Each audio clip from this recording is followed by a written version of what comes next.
Effective fam, welcome to today's episode. We got someone really awesome coming today. Jimmy Conrad is coming today. 4-time MLS Best 11 player, US men's national team player. Now he's got his own YouTube channel. He's doing really well. And today we got him on the show. I don't even know what this is, a vlog, whatever this is. We've got him here today because we want to get deep with him. We want to know who is the real Jimmy Conrad.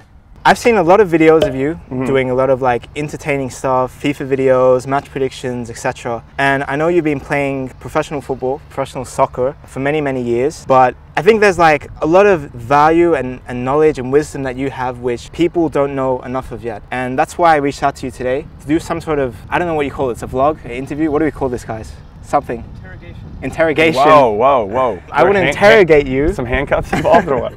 I want to interrogate you about your experience and to our audience, what do you think it takes to make it?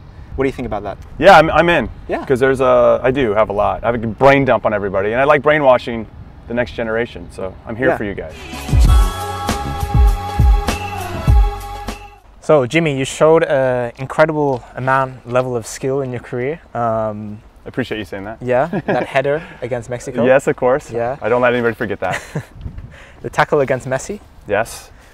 Beating me in the crossbar challenge. Yes, these are big career highlights for me. Highlights. But there's one thing that I saw on the weekend in the Wembley Cup, which was pretty great.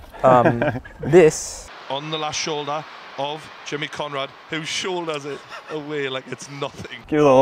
Give a little shoulder love. A little bit of this, whereas most players, maybe especially young players, they might have gone like the ball's coming to them, you're the last man, and then they just might have like hesitated and the ball would have dropped into the back of the net or whatever. So explain what was going through your head in that situation.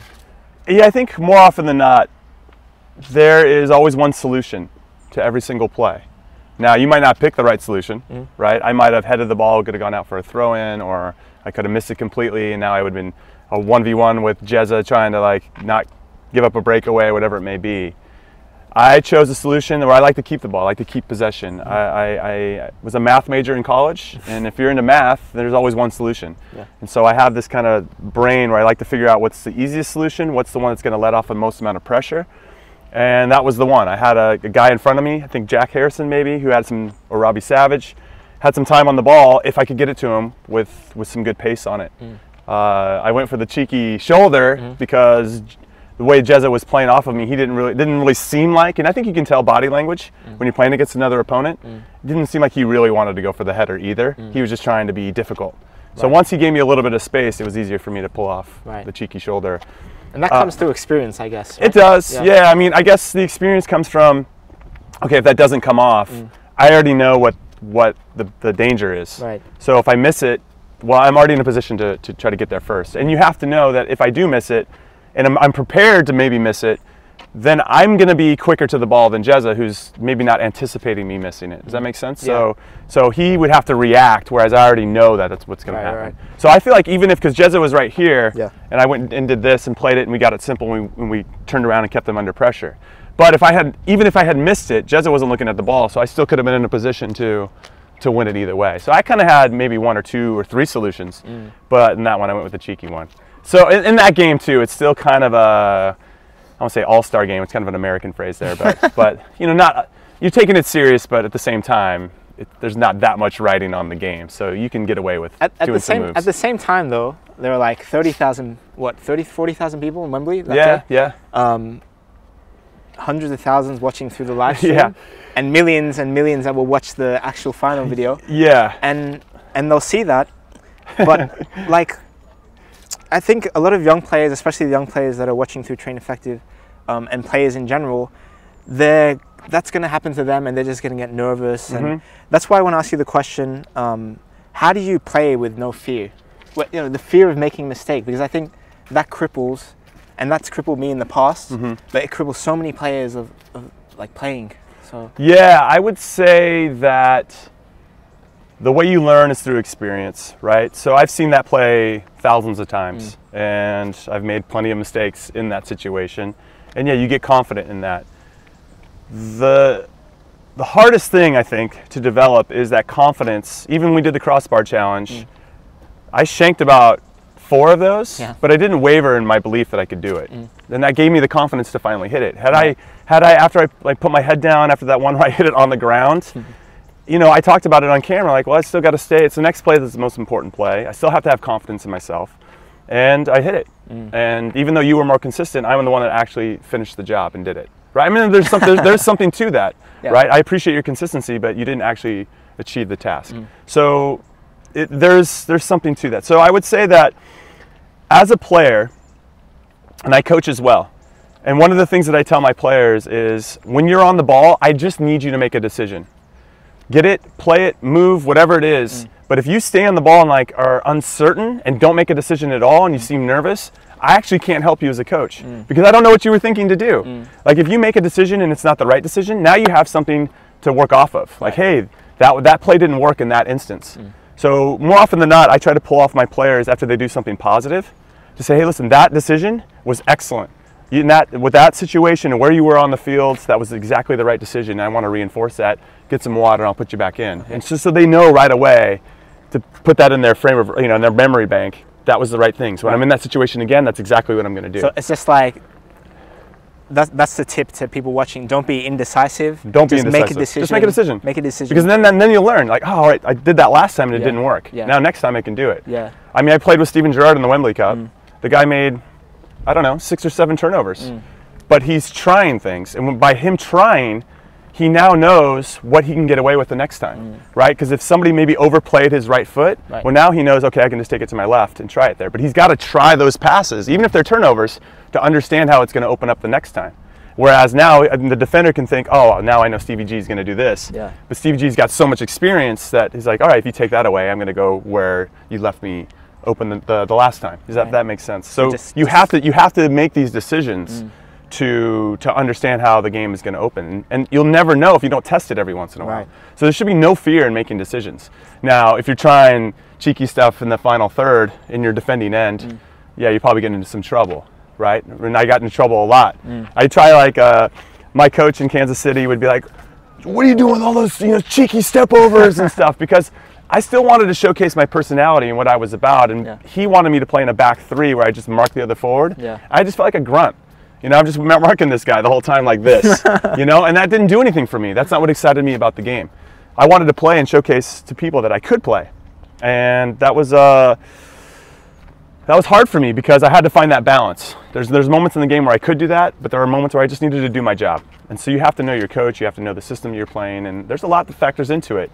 And what I really liked about the Wembley Cup this time around as opposed to last year was that I was playing with hashtag.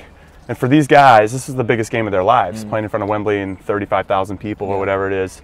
And just to see how nervous they were. Because I played them with other games and there's only 100 people out there and whatever. But they were properly nervous. And I thought they performed well, but you really learn how important it is between the ears. A lot of guys have the talent, but if they don't have it here, then it doesn't really matter. You can take whatever you want from that. Just make me sound smart. So Jimmy, part of what we do with Train Effective is really kind of deconstruct what separates the good from the great performers. I think it's like a really fascinating topic because, like, maybe not to the level of, people have their opinions about Ronaldo and Messi and what separates them from the rest, but let's get a little bit like less than that. Let's say what separates like the budding college player, the good college player from say an MLS player, or say an Australian A-League player from a Premier League player. Both are obviously good players, but there's still this gap between them. Even though both of those professional players might have done a lot of training, might have made a lot of sacrifices, but what is that like, the separation, good to great? I would say the first thing for sure, when I made the jumps from high school to college to the pros to the national team, is that people make less mistakes. So they see situations, they make decisions quickly, and they don't dawdle on the ball, which is what we talked about earlier about being indecisive. They know their decisions, they know their 3 options. And I remember what I really appreciated about playing at the highest levels was that everybody was so good that it was almost easier to play with my national team than it was with my club team. Really? Yeah, because I could focus just on my job. Right. Everybody was so good at their job that if I gave it to a person in a certain situation, they always got out of it. Right. And for me, the game was easier with the national team. Now, you're playing against opponents who were very good, so you had to be on it. Also, I feel like, are there times in games, and this is probably a question for you, where if you're playing, let's say, men's league or Sunday league versus maybe a non-league game, or you're stepping up a level or two, you have less time to think about the next play. You just have to keep going. Next one. You have to make the decision before you get the ball. Right. All the time. And that's on the ball, right? So say the ball goes out for a throw-in. Yeah. If I'm playing at, let's say, a lesser level, then, you know, the throw-in takes in. I have plenty of time, like, man, I'm tired. Oh, God, you have like these other thoughts that seep in. When you're with the national team, man, the plays are like this. You don't have time to think about the pass at all. It's always that roll of the ball, and I always like that. Because I had a tendency when I was younger, especially, to be like, oh man, I gave up that ball 3 passes ago, and the coach is going to be upset at me. And you have no time. You have no time for that. Yeah, no dwelling when you go up to higher levels, because you don't have time. Because then all of a sudden it's going to snowball on you, and you're going to just make mistake after mistake after mistake. And I really like that. And I responded well to that. I responded well to the pressure. But that was just, I loved pressure. I loved playing in the biggest games. I wanted to be able to play in the biggest games to prove to everybody that I could do it. So I really thrived on that mentality. Not everybody has that mentality, but you have to, it doesn't just come out of nowhere. You have to embrace it. So I knew that every time I stepped up a level, because I didn't get drafted out of college, I walked on the first time. I didn't get a scholarship or any of that. So I was kind of the little engine that could. Didn't start right away, had to fight for everything. And that's why I lasted the longest. I had a 12-year career because I could deal with adversity, because I was told I wasn't good enough, because I was told I would never play in MLS or with the U.S. men's national team. And I'm like, well, I'll prove you wrong. Who has the right to tell me what I can and can't do? It's only up to me to decide how good I am, not anybody else. And once you really understand that, you're off to the races, because then you're like, whoa, I can actually go out and work on my game, and it's up to me how good I am. Wow. And it's the same story as like your friend Jay DeMerit. Yeah. He moved to England, I think, with $400 or something in his pocket when he was, I think, 23, 24.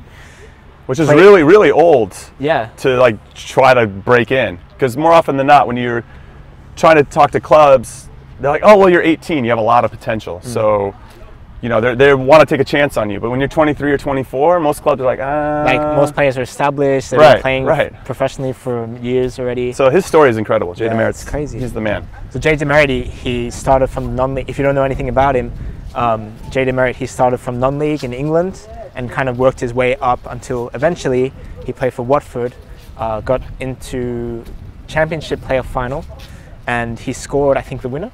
He did. He scored a goal. It was 3-0, I think, overall, but he scored the first goal, the game winner, yeah. And ended up playing in the Premier League and World Cup. That's right. So were you in the same World Cup squad as? No, I was in 06 and he was 2010. And yeah, the funny joke that I like to give him a hard time about is we're pretty similar in terms of our mentality and how we play. Kind of hard on our sleeve, we'll do anything for the team kind of thing. And if he hadn't come around, I probably would have played in 2 World Cups. But he played better than me at that time. And so I have nothing but respect for him. But we're good friends now, and it's cool because I feel like we have similar stories in terms of, I mean, his is a lot more incredible than mine, but in terms of just fighting for everything that we got. Right. So back to the original question. Sure. You think what separates good from the great is like the little things. Grit. It's grit. Grit. Well, it's a mentality. There's definitely technique and skill and all that involved. I believe that obviously not turning the ball over, right? There's just like this little bit of quality with each jump. And I remember, and this is a trick that I did, like a mind trick that I tried, and I couldn't keep it up. But in 2001, which is going to make me sound really old, I probably shouldn't give him the year. I was playing with the San Jose Earthquakes, and the captain of the national team, Jeff Agus, was on my team in San Jose. And he'd get called into camp, which is like the coolest thing. When you're with your club team and you get called into the national team, you must feel like a stud, right? Like, yeah, guys, I gotta take off for 2 weeks. I'm gonna go fly all over the world to play for my national team. I mean, that just sounds like the coolest thing. Yeah. And I remember thinking, I was running with my teammate at the time, like, I wonder what that feels like, you know, coming, because he came back, and when he comes back, you know, his chest is all puffed, and he's like the man. Yeah. Like, what is that glow? What is that aura around him right now? You can't replicate that confidence. So I told him, I said, you know what? I'm going to just act like I played for the national team. just for a couple days and see what that feels like, that confidence. So this is already when you're playing for an MLS club. Yes. You saw him go to the national team. Yeah, I was 22 at the time. Yeah.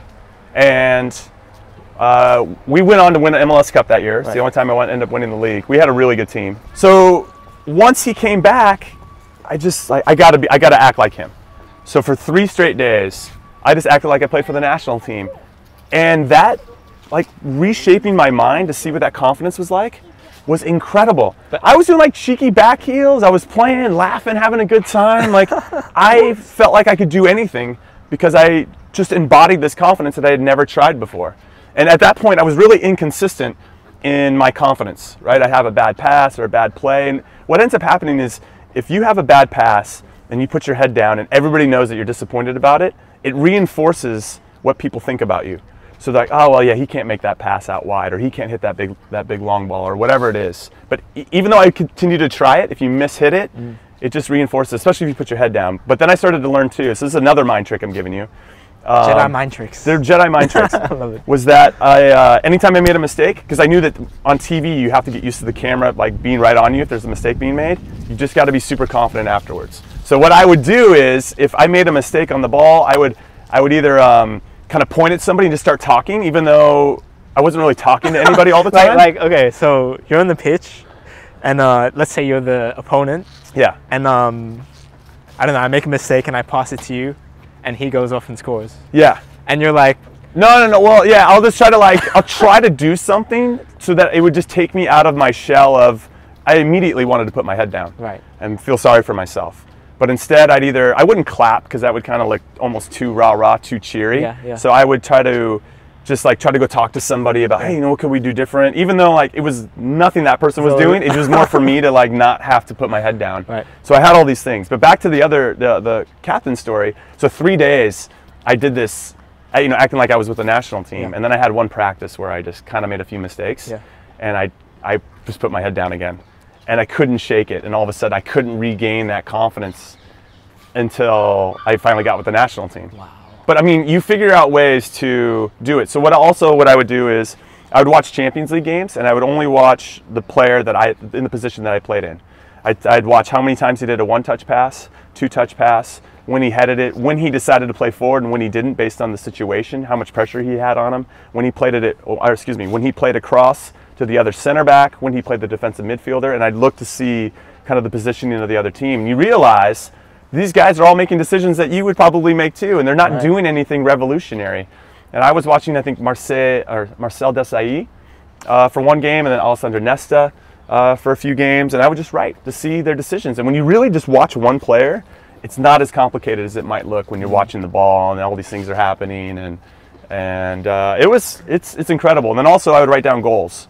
So I would write down goals ahead of a season, and I remember one of my goals was I want to get MLS Defender of the Year, and I want to get into my first national team camp, and without having any really being even close to all that stuff, and I ended up winning MLS Defender of the Year and getting into my first national team camp. So you have to have these realistic ones, I want to score 3 goals this year with my head or whatever it is. And you put, I want to have 15 shutouts, stuff that you probably have a good chance of achieving, and then you have to put some big ones. So I put some big ones, and then I'd have daily goals. No mistakes today, or if I do make a mistake, this is how I'm going to handle it.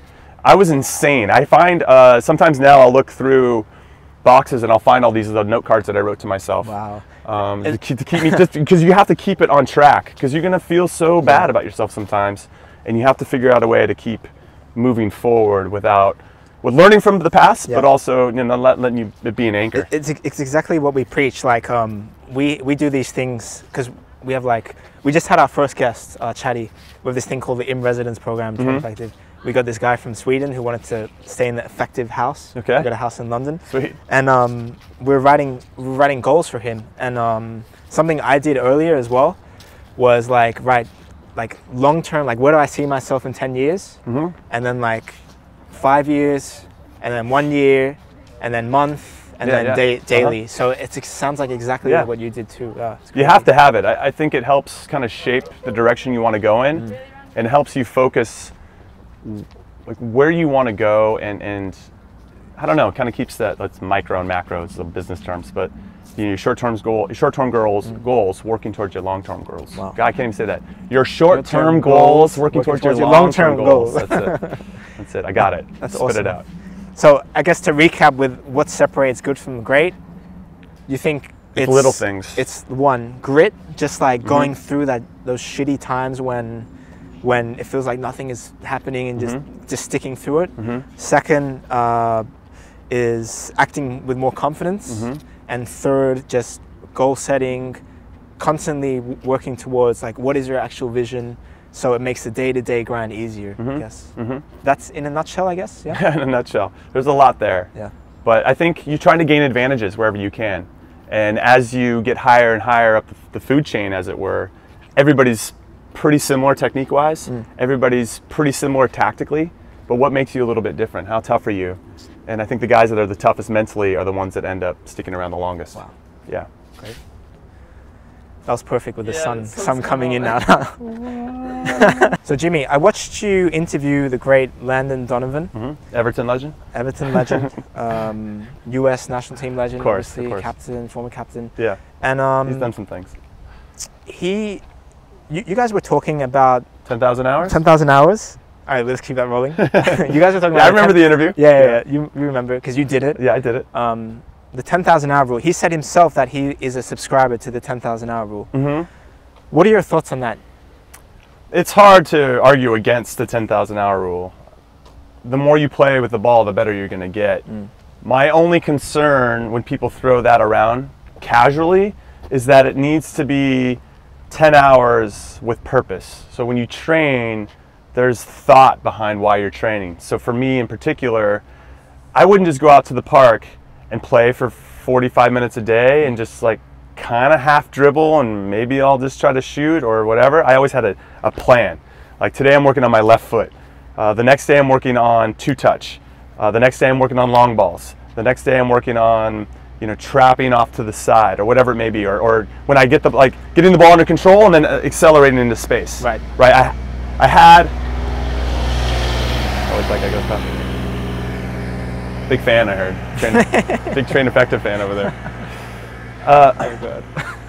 So I wanted to really work on all the aspects of the game, especially situations that I knew that I was going to see a lot. So when I, as a center back, if I do win a ball, I got to get it to the next guy as soon as possible. And I probably need to play forward because there's a good opportunity as a center back to break the lines of pressure very quickly.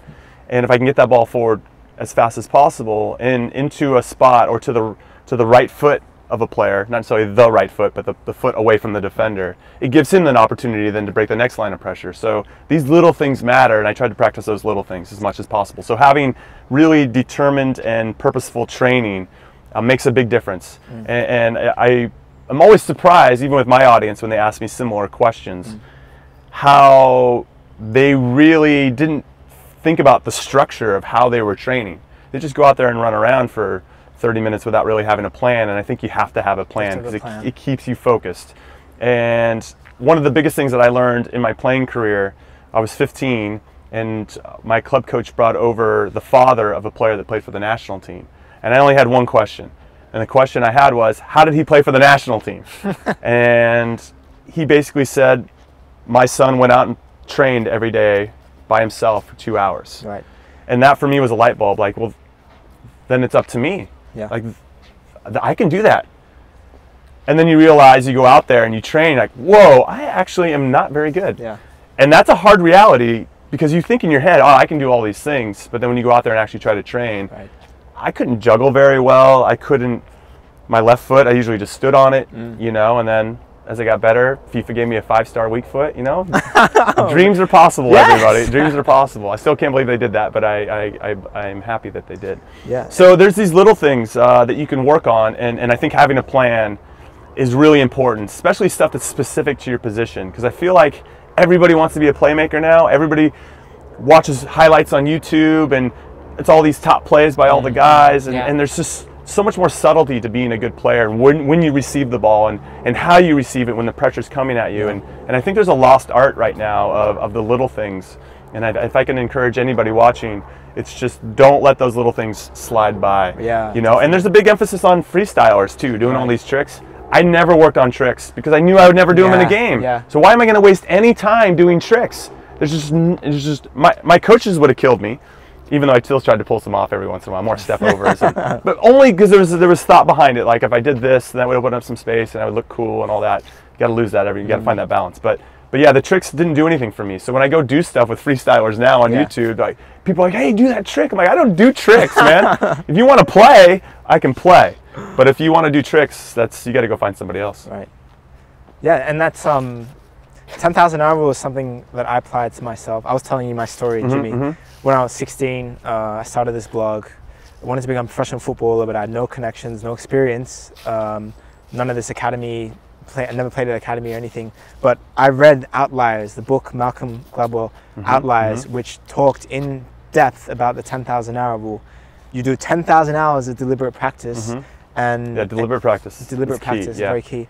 And I applied that, started training 20 hours a week. That's like 3 hours a day. Didn't matter if it was winter. I was living in Hungary at the time, which in winter is freezing. Brutal, yeah.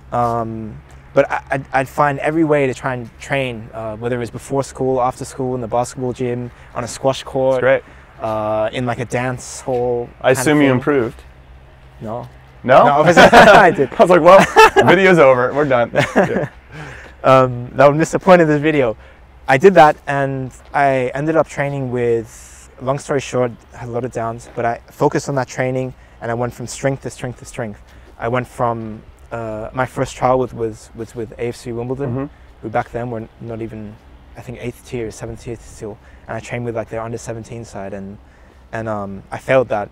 But every time I went to those trials, I got, what are my strengths? What are my weaknesses? What's the coach saying? Right. And I would apply all those things to my training. Yeah, yeah. That's what we talk about, deliberate, specific practice. Like the coach said I wasn't fast enough, so I'd work on my speed. I do plyometrics. I do exercises to make me dribble faster, blah, blah, blah.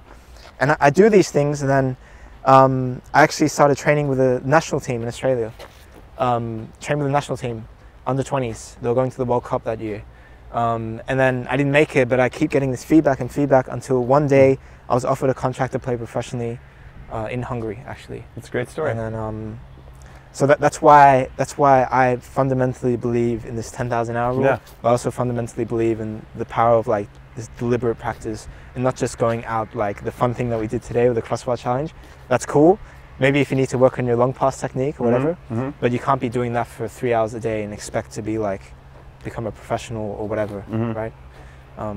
No, I think to go off of that, I would do the same. So you get this feedback from coaches. Yeah. You know, if I was on the team, if I wasn't on the team, I would just go, hey, you've seen me play. What do you think my weaknesses are?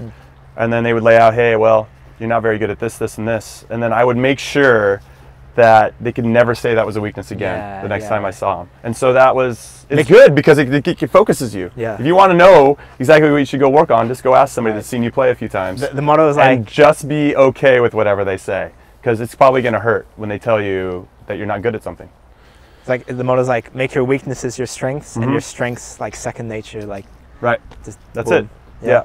And I think what you're talking about is positive thinking.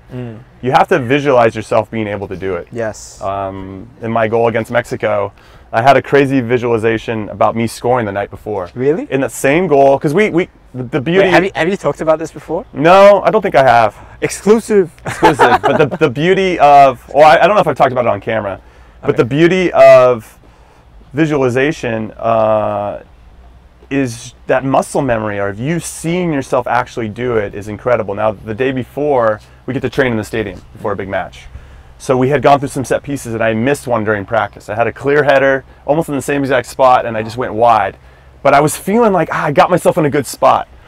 And I knew that, you know, there was something about just, I had some extra energy for that. Like, if I can just get on the back end of this, I bet you I can get onto something, put something on goal. And I remember visualizing scoring in the goal that I did scoring. Wow. And it feeling very similar to how I visualized it. It's almost like it had already happened. I just needed to do it again. That's crazy. It's a trip, yeah. So positive thinking is really important. Visualizing what you want to do. So if you're working on two-touch and you just have trouble, or maybe you don't have confidence on the ball, just visualize yourself doing it. Ball coming to your left foot, playing it over to your right, giving it to the next guy. Right to left, giving it to the next guy. Maybe there's some, visualize somebody on your back. You're holding them off. You make the right pass, play it somewhere else. Like, you have to see yourself doing it all the time. And if you give yourself even just 10 minutes, 5 minutes, whatever it is, of you kind of going through these plays, or if you're about to go out to the park and you want to work on these very specific things that you've laid out for yourself in a plan, visualize yourself doing it first. And for whatever reason, it's going to become a lot more natural and more fluid for you once you get going. Wow.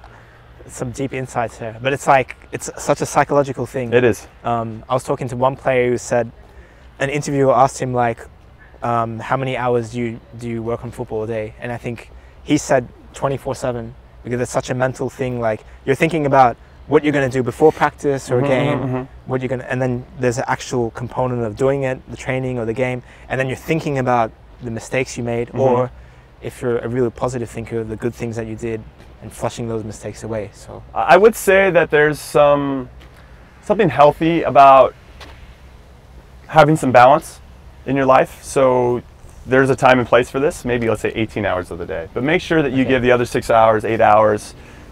You do need to have something else to go do. You need to enjoy your life a little bit. So the guys that are 24/7 with the sport, though they might get far, I feel like sometimes they sacrifice almost too much. They sacrifice a lot of relationships. They sacrifice, maybe building some bonds that could be helpful post-career. And I don't know, I guess in some ways I'm torn, because I think it's important to have a life outside of the game, because that will sometimes keep you sane. Like I needed to have a shut off. Right.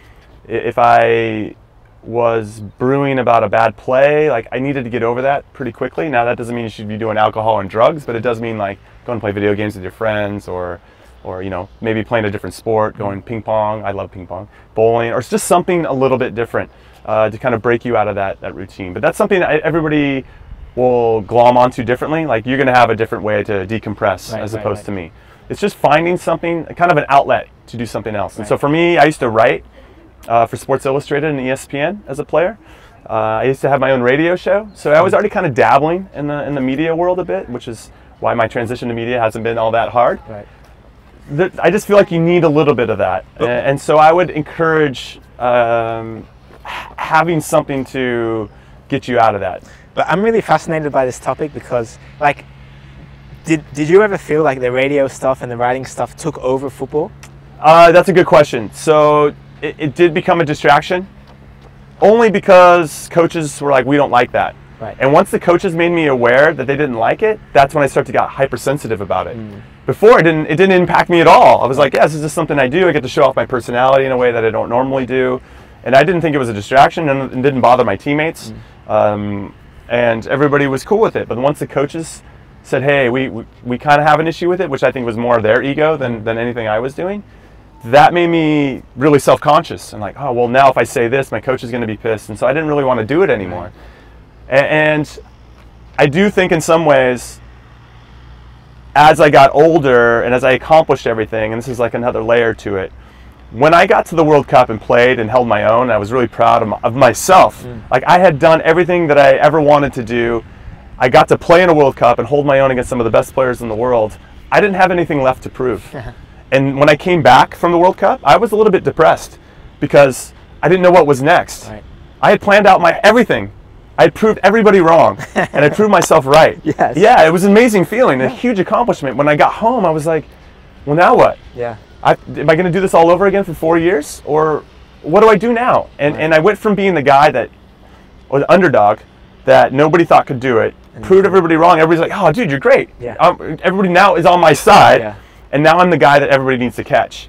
Like, I had been trying to catch everybody else, and to be the guy at the top that everybody was trying to get, I didn't know how to handle that. Wow. Because my mentality was only one way. I only knew how to be the underdog. When I was the favorite and everybody expected all these things from me now, it was really hard for me to handle that. That's fascinating. And that's another example. I just kind of tangented into the story, but that is another layer that I wasn't prepared for.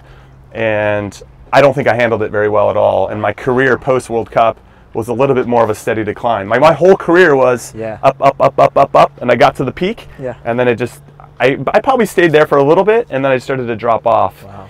For a lot of different reasons. I started to, as I said earlier, embrace life in a different way. I had my first baby. Because I became more of a name, I had more people approach me about doing outside projects. And those are all distractions, because you still in some ways have to have that singular focus to be the best every single day. And that time that I used to have to dedicate to that, I was giving somewhere else, and I think my play dropped because of that. And I think a lot of it was I just didn't know how to handle some of the pressure.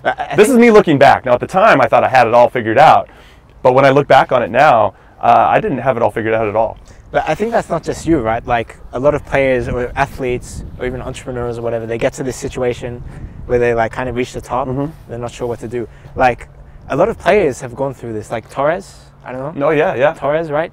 I'm thinking, because I'm a Chelsea fan, so like Joe Cole, he was like age 23, 4, 5, 6, like he was great, playing for England, everything, but then he had gone to World Cups and everything, so, and I think he was always like the underdog as well. He's kind of short, and trying to think of any other athletes. Well, it's like, weird, right? So if I went to go get help, and if I wanted to go talk to a therapist or whatever, I just thought, who's going to feel bad or want to listen to some guy who's crying about playing in a World Cup and having success?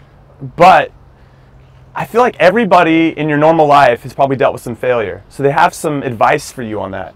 But not a lot of people can relate to you with regard to having this really massive, overwhelming success. And like, I don't know how you did it either, but you did it. So they can't relate to you in the same way. And you feel as a person, I'm depressed right now after having the biggest achievement in my life, and that's really hard. And I wish I had the courage to go talk to a therapist, and to really express that. And I think if I had talked to the right person, I probably would have gotten some assistance on how to handle these new obstacles that I wasn't prepared for. It's such a unique. It's really and you hear athletes go through all the time, like Aaron Lennon, so many players. Who am I missing? I'm just thinking Aaron Lennon. The mental health thing is really, as much as I say it's been really empowering for me, there's also the other side of it, where when you start to kind of break into new ground, if you're not prepared for that, because I always visualize myself as the underdog. We talk about visualization, but I never really visualized myself as the favorite and how to hold off everybody else that's now trying to take my spot. That was a new territory for me that I didn't handle very well, and that's a whole different conversation that we could get into. But the mental side of the game is I think an area that a lot of people don't talk about, because when you break down a player, it's always like, well, how good is he technically? How good is he tactically? How tough is he? Is he fast? Is he strong? Like mental health is like all the way down at the bottom. So you talk about it should be at the top. Yeah, it should be. It really should be at the top. You got Joe Cole, as you say, Aaron Lennon. I mean, these guys were probably in the same boat. They all of a sudden, I actually ran into players as well that had more trouble with success than they did with failure. That's crazy, right? Yeah. You think like once you get to the top, it's like, it's smooth sailing, or it's easy. And, I feel this way. Like I'm obsessed with growing Train Effective. I'm obsessed with football, trying to get to the next level and everything. But I think to myself, when you're at the top, it's like paradise. Like, oh, I made it. I can sit on the beach and just like think, damn. Damn, all that work really paid off, and like, that's it. You do. I mean, you fulfill that side of it, and there's some satisfaction in that for sure. But it's very short-lived. Because now you think, well, everybody's gunning for me. Now I want to stay here. How do I stay here?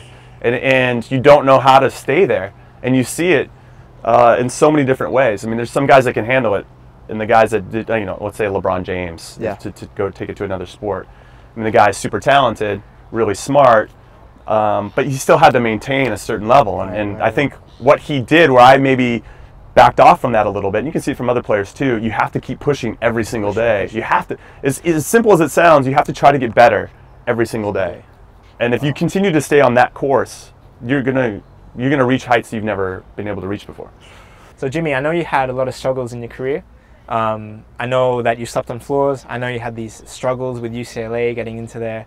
And some problems with high school, right? So you were in a team where there'd be other teams in that same league in high school, where scouts will be looking, but not necessarily at your team. So, I mean, what I really want to ask is like, was there ever a time in your career where you felt like, not even your career, let's say in your life, was there ever a time in your life when you felt like giving up? When you felt like giving up, like head on pillow at night, like late at night, you're sleeping, you're about to go to sleep, and you're like, man, how do I do this? Like, or should I just give up? Like, what's? There was never really a moment where I felt like I wanted to give up, per se. I feel like there was a moment of, where do I go with this next? As I mentioned to you earlier, I didn't want to give anybody the satisfaction of saying, hey, Jimmy, you're not good enough, and I just quit. Like, it still fires me up. Yeah. Like, who has the right to tell me that I can be good or bad at anything? It sounds like then, did you have like some sort of early experience where a coach said, Jimmy, you're not good enough, which like really kept the fire going? Maybe. I also grew up in a situation where my parents were 18 when they had me. And 18? I knew that kind of maybe inherently, I didn't really know how to verbalize it till I got much older, that the better I was as a person, the better it was going to look on them for having me and keeping me, and which is like super deep and heavy. But that I feel like is ingrained in me to be motivated and to made something of my life in some capacity. But tangenting from that, because that is pretty heavy, I did go through some struggles. I would say that in high school, I was probably the best player on my team. I was captain. I got all league and all that stuff. But there was another team, as you mentioned, that was like one of the best high school teams in the country. Yeah. And our country's quite big, so it's a pretty big deal. And so all those guys got a lot of attention. And I didn't get recruited by any big schools. There was no MLS when I was a kid. So the best thing that we could find was UCLA soccer, which produced a lot of top players. Brad Friedel had a long career over here. A lot of goalkeepers. Kobe Jones was another guy. A lot of national teamers came through UCLA. And I went to go watch their games all the time. I wanted to play for UCLA. It was a big dream of mine. If I could just play for UCLA, I tell myself, that would be enough. It would be amazing. And I played in a high school all-star game, and a coach was like, hey, you're pretty good. Let me call UCLA for you. I was like, great, that would be amazing. Yes. So I talked to the assistant coach, and the assistant coach was like, hey, we can't get you in. My grades were fine. I had like 3.8 GPA, and my SATs were solid. But hey, you just can't get you in. But or basically they said, no, excuse me, I'll back that up. They sent me a letter that said, and I wish I kept it, I didn't, that said, if you get into school, we'll let you try out. I was like, sweet. So then I didn't get into school, so I was deflated there. Okay, what am I going to do? So I had a club coach call San Diego State, which is another Division I school. Division I's the highest you can play in our country at university level. And the coach was like, I've never heard of him, but you sound like a good player. We'll give him books. So they basically paid for $300 or $400 in my college career. I was like, that's enough. I'll take it. I can tell people I'm getting a scholarship. You know, you kind of want to have that buzz of like, yes, somebody wants me. But the coach had never heard of who I was. So they sent me this packet of all the things I needed to do to prepare. And it was, I don't know, it was pretty generic. Yeah. But I did all the stuff, added my own stuff, and I went down there and just like, I'm going to rock it. And I was like the fittest guy on the team. And I learned really early on that the coach never cuts the fittest guy on the team because he cares, because it shows that you care and that you prepared. So you got to make sure you keep that in mind. Obviously, you got to be good at some point to maintain. You still have to be able to play, but yeah, you never really cut. That was like your uniqueness, fittest guy. The fittest guy on the team. So I went down there. They had the Cooper's test is 2 miles under 12 minutes. Well, this guy wanted to do 3 miles under 3 miles under 20 minutes or something like that. And I did it. I beat everybody by a minute. I was like 17 minutes. I was flying, but I didn't want anybody to beat me. Wow. So I had that mentality the whole time. So we'll just fast forward here. After 2 years at San Diego State, it was a good experience for me because I had 30 to 40 games of Division I experience, but I wanted to get out. I didn't really get along with the coach. There was 10 freshmen that came in when I came in, and 8 of us transferred out. I mean, that's how bad the coach was. So we were all really frustrated. We kind of talked ourselves into a frenzy a bit. Different conversation, but we were just all a little frustrated. So I just started cold calling coaches. And just calling. I called every top Division I school that was around me and said, listen, I'm looking to transfer. Are you guys interested in me? I ended up getting a full scholarship to Cal State Northridge, which wasn't the top Division I school, probably comparable to San Diego State in terms of soccer school.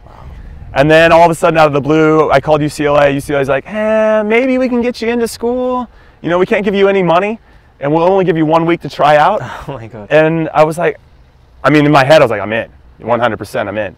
But I still had to do, he's like, we got to figure some things out. So while he was still figuring out whether that could work or not, I drove up there and went into his office and introduced myself.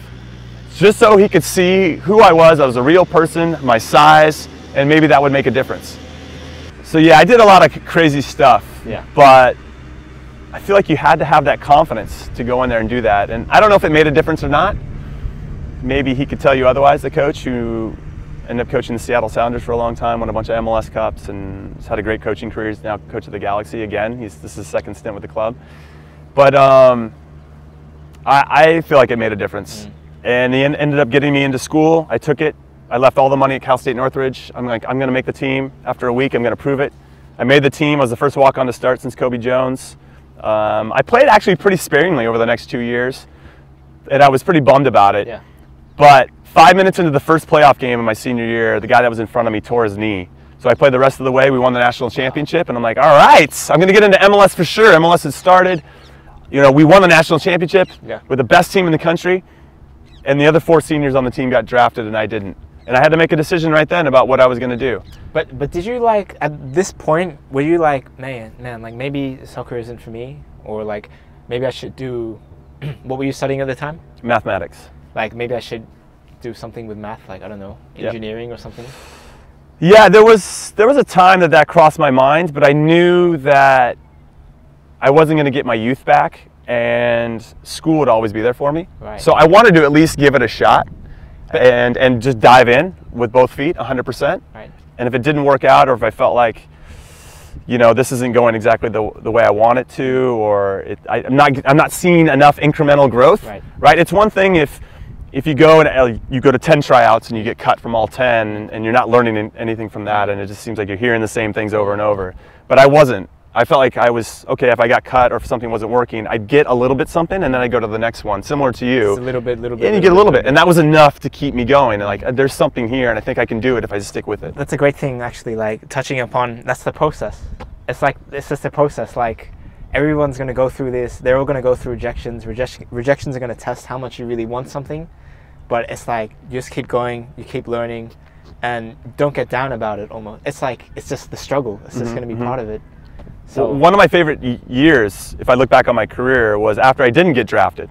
So I went down to a team in San Diego, back to San Diego, and it was a minor league team. And I slept on floors. I trained twice a day. Or we trained once with the team and then trained on my own later in the afternoon. I didn't eat anything, you know, and you're trying to like figure out a way to take this $800 that you're getting a month to sustain you and to get better, because you need the fuel, you need food, you need all that stuff to keep pushing, but you figure out a way to make it work. I played 30 games in 6 months, and since we were so close to the Mexican border, we'd have some of the Liga MX teams come over and play, which was awesome. You get to play like proper professional teams that didn't want to lose to Americans, so they'd really kind of come in with some energy, and you learned a lot from those games. So I played a ton of games in a short period of time. I got out of my bubble. I wasn't with my UCLA friends. I didn't know anybody. I was finally competing with other grown men to put food on the table. And that is a different mentality than playing with your buddies at university. So when I look back on my career, that was easily my most enjoyable year, because I was in the thick of it. That year, out of all your years? All my years. World Cup? That's it. Like in the squad? I look back on that year the most fondly, because that was the year I had to determine whether I really wanted it or not. And that was the year where I learned how to become a real professional, and how to train on my own, and what it took to become a professional, and how much the discipline I had to have, and the good habits I had to have to really take that next step. I didn't know I didn't know whether I was going to make it or not. And that feeling of, can I do this? I can do it. Can I do this? I don't know. I'm going to keep trying and see what happens. That was the year where I figured it out, and that's really propelled me. So the following year, I signed with an MLS team.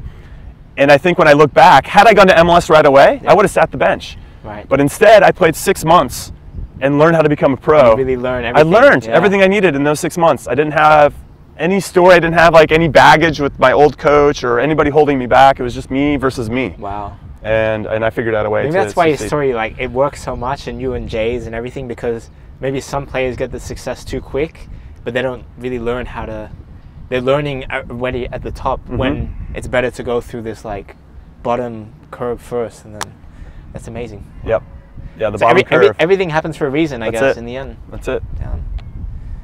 It's great. That's it. That's all I got. Hopefully you guys can learn something from this.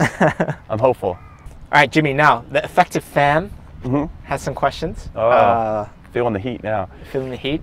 What, the warm ballers? The warm ballers heat. Stay warm, everybody. I love that. Question 5. So we got someone. His name is Ahmed Sido 90. He asks, Messi or Ronaldo? Good question.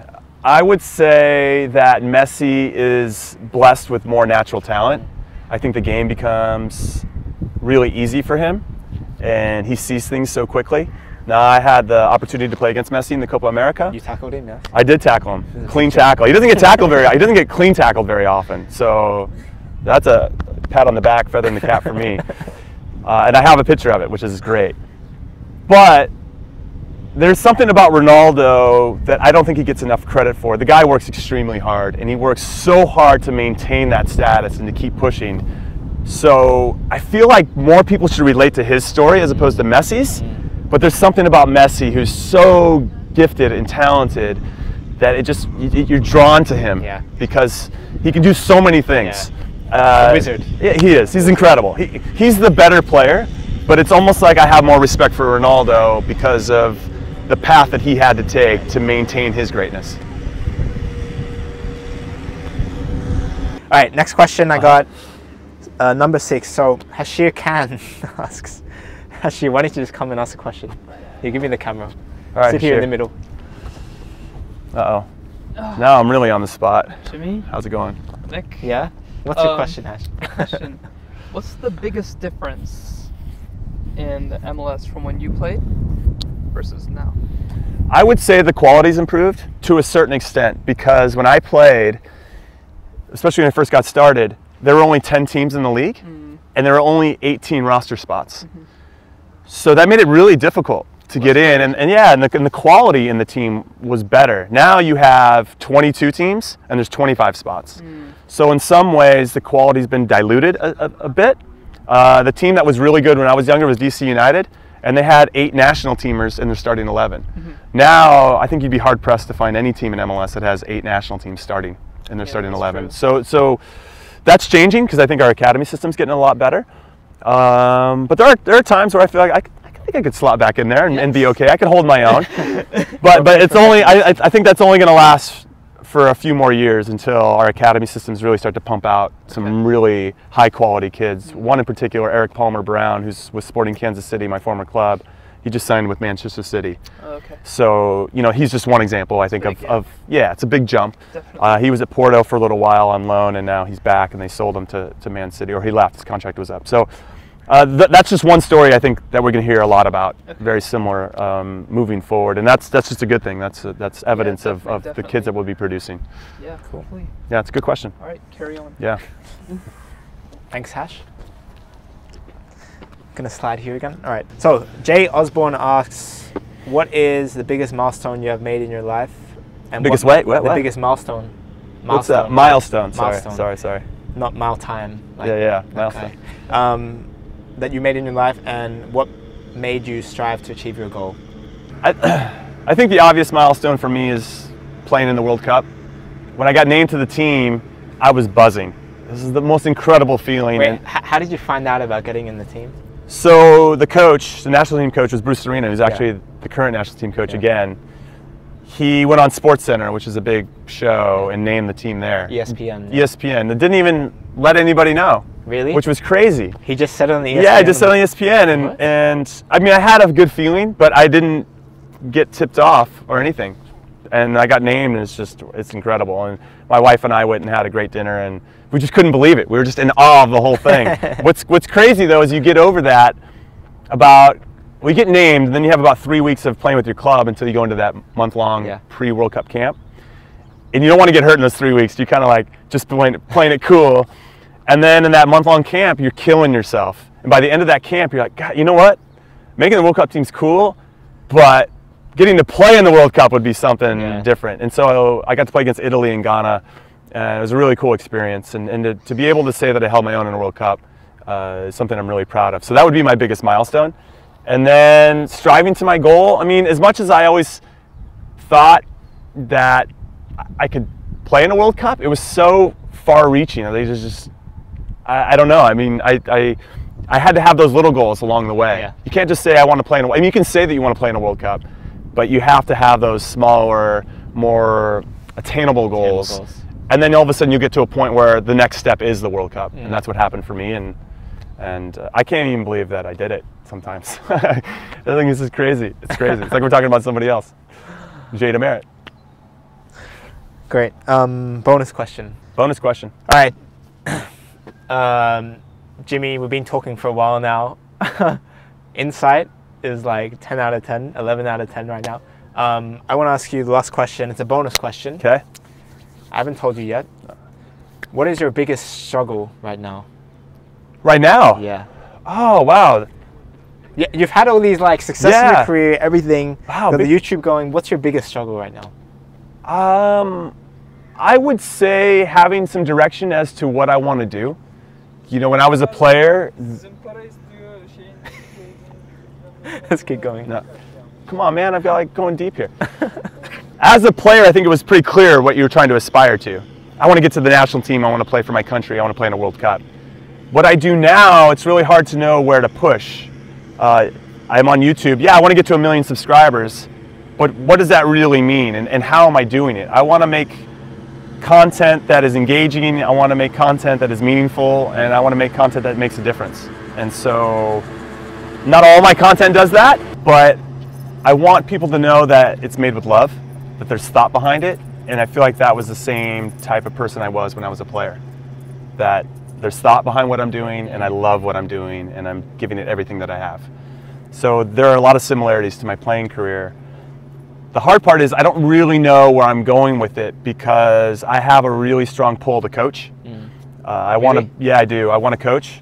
I just have 2 beautiful daughters right now, and I'm coaching them, and at life ultimately, and I want to be around for them because I feel like even the best coaches get fired. And I don't want to be a gypsy or a vagabond where I'm traveling all around the country chasing my dream instead of giving them a nice established home and comfort and having them develop their own relationships and dreams so they can reach those. And once they get into high school, or excuse me, once they get into college, then I'm probably free to coach. Right. And then at that point, I'll feel like I've accrued another 10 years of experience to even offer more to my players. And I think that's what I'll be ready to do. I don't really know where this YouTube thing's going, but it's going somewhere. It's going somewhere. It's so and I'm trying to get better at it every single day. Yeah. And that I actually have the same habits that I did as a player that I'm using now. And I think my former professional career is really helping me. Wow. Kind of fight through the lows because there are. I mean, I think I crank out, and you probably do, some really meaningful, awesome videos. And you're like, why aren't people watching this? This is like the best thing ever. You get this all the time. Yeah, of course. And especially when you do it daily, like. Yeah, you just have to stay the course and just keep believing in what you're capable of and try to get better every single day, and eventually you're like, whoa, how did I get 1 million subscribers? That's amazing. I think the interesting thing though, I think it's really so interesting is like all these teams, these like YouTube teams that are coming up, and how that's going to impact like football in general. Who knows? Like maybe your long-term thing is to become a coach, but maybe these YouTube teams are going to become so big, and there's like money involved and prizes involved which are really meaningful, and then you become a coach for these teams. Even though right now it sounds like kind of stupid. No way, I don't think it's stupid at all. It's awesome. Yeah. Yeah. Right? Yeah. Warm Ballers FC for life.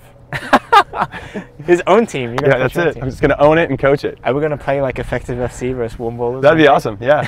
I'm down anytime. I hold you to it then. All right. Jimmy, thank you. No problem. It's been a great problem. My pleasure. Thing we did. I don't know if it's an interview, vlog, whatever, but it was great having you here, Jimmy. Yeah, I hope people are still watching at this point. This is probably a really long ass video. Yeah. The movie. If you're still watching, leave a comment. That's it. 2 thumbs up. Hit like and subscribe. Yeah. Oh, we should probably do the plug. No, don't worry about it. No plugs. No plugs? No, it's fine. Okay, I'm not on here for a plug. I'm here to help you out. Oh, okay. Can we just keep rolling and keep that in? Still go plug just because of that. At Jimmy Conrad on Instagram and Twitter. And Snapchat is a bit weird. No, it's Simi John Rad. I'm not really on Snap anymore because Instagram stories kind of just, I don't know, it's just easier to be on one place. Really? Okay. I try to do some Snap, but I'm not as consistent, let's say. Like your crossbar challenge, really consistent. Right. Like the crossbar was like a foot higher, you would have hit it like 17 times in a row. Yeah. Well, I got it 6 times in a row once. Yeah, against Neymar, which is amazing. Well, I didn't actually play against Neymar, but you did? I compared Neymar's video to mine. He did it with the F2 guys. Oh, that's right. He got 3 in a row. I got 6 in a row. That's incredible. since it's the last 20 seconds of video, subscribe to Jimmy. Thank you, Jimmy. Yes, no Love problem, it. Nick. Best of luck with everything. Thank you. Cool. Yo, so Effective Fam, if any of you were wondering how you can train like a professional because you don't have good coaches or teams around you, then I made something for you. Look, check this out. You just drop your workouts in your schedule, work out with whatever you got, and earn points and badges. All the content is made by the legend himself, John Moses, and even Premier League coaches will educate you. Awesome, right?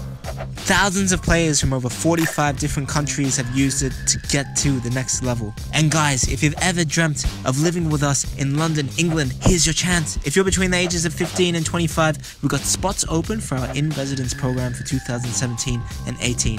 Check the link below.